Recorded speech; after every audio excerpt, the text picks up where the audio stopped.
Ladies and gentlemen, we meet at a grave hour.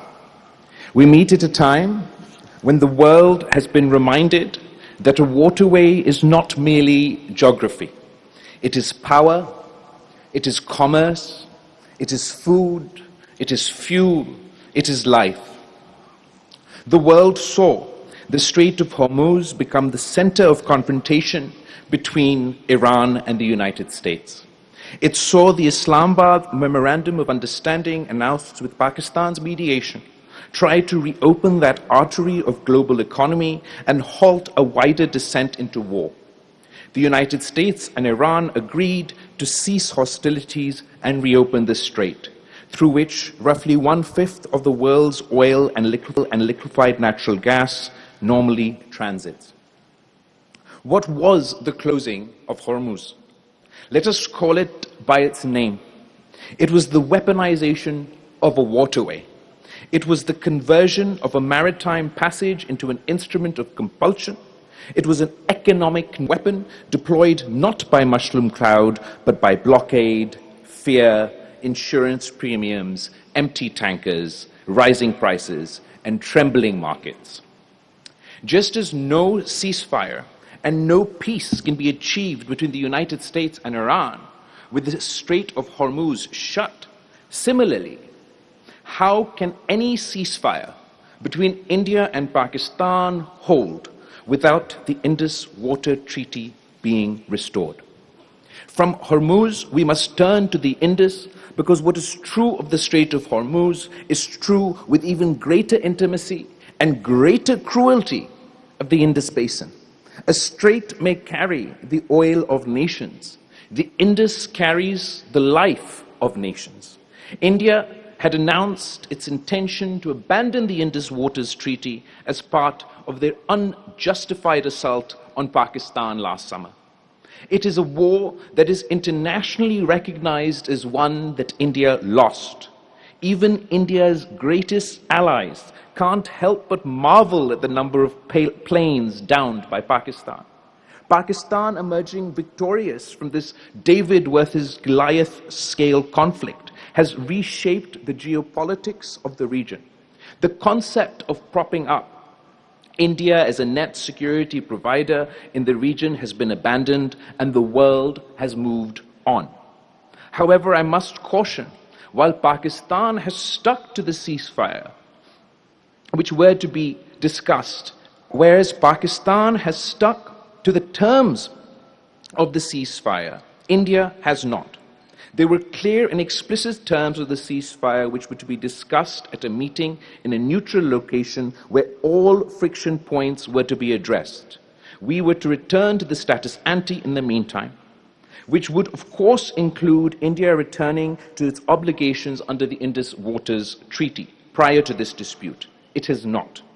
Therefore, a year on, it is a legitimate question for Pakistan to answer. Do we still abide a ceasefire that leaves far too many questions unanswered? Just as one could not imagine warring parties agreeing to a ceasefire, let alone peace, without a free-flowing Strait of Hormuz, how can Pakistan be expected to sustain a ceasefire when India continues to pose an existential threat? Let there be no ambiguity in Islamabad, in New Delhi, in Washington, in Beijing, in London, and at the United Nations. This is not a technical dispute. This is not a clerical quarrel between commissioners. This is not a matter of paperwork, hydrology, or administrative abeyance. This is the weaponization of water.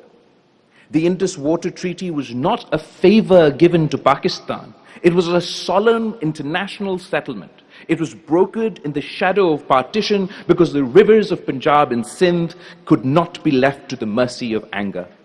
The World Bank states plainly that the treaty allocates the western rivers, the Indus, Jhelum, Chenab, to Pakistan, and the eastern rivers to India, while allowing each side limited uses on rivers allocated to the other. So when India says it will place this treaty in abeyance, India is not merely suspending meetings. It is striking at an international compact that has survived wars, crises, mobilizations, and generations of hostility. And what is the Indus to Pakistan? It is not a river on a map. It is our bread, it is our cotton, it is our wheat, it is our fields of Sindh, our orchards of Punjab, our waters of Khyber Pakhtunkhwa, our channels of Balochistan. It is our farmer at dawn. It is our mothers drawing water, our children eating roti, our worker in the mill, our prayer before the harvest. To cut the Indus is not to pressure a government, it is to threaten a people. Pakistan has over 200 million souls. No state, no prime minister, no army, no court, no parliament, no political party, and no generation has the right to stand silent while the lifeline of those souls is placed under the shadow of coercion. We must therefore speak with the seriousness that this situation demands.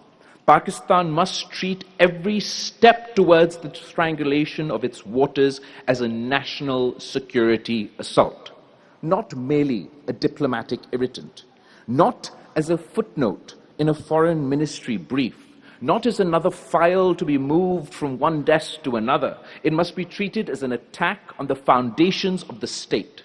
That does not mean that Pakistan seeks war. We do not seek war. We have buried too many sons. We have seen too much blood in this region. We know the price of adventurism. We know the tragedy of miscalculation. But peace is not surrender. Restraint is not paralysis. Diplomacy is not silence. And patience is not permission. If India wants the world to take its threat seriously, Pakistan must compel the world to take our survival seriously. Our message must be clear.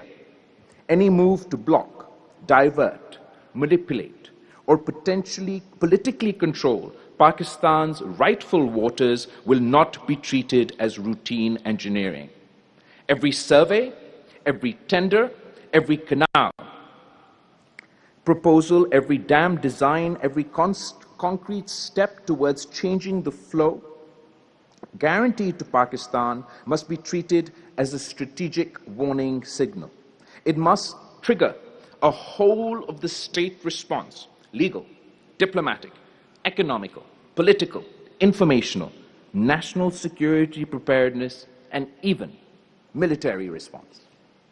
Pakistan should not allow India to climb the ladder of coercion while we remain trapped at the bottom, issuing statements of concern that says the final strangulation of water is an existential threat, cannot remain silent when the strangulation is prepared, financed, designed, tendered, and normalized.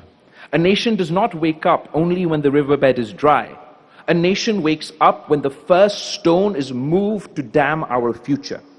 It is only rational to ask, what are we doing in terms of military preparedness as India continues to pursue her stated path? But let me also say this.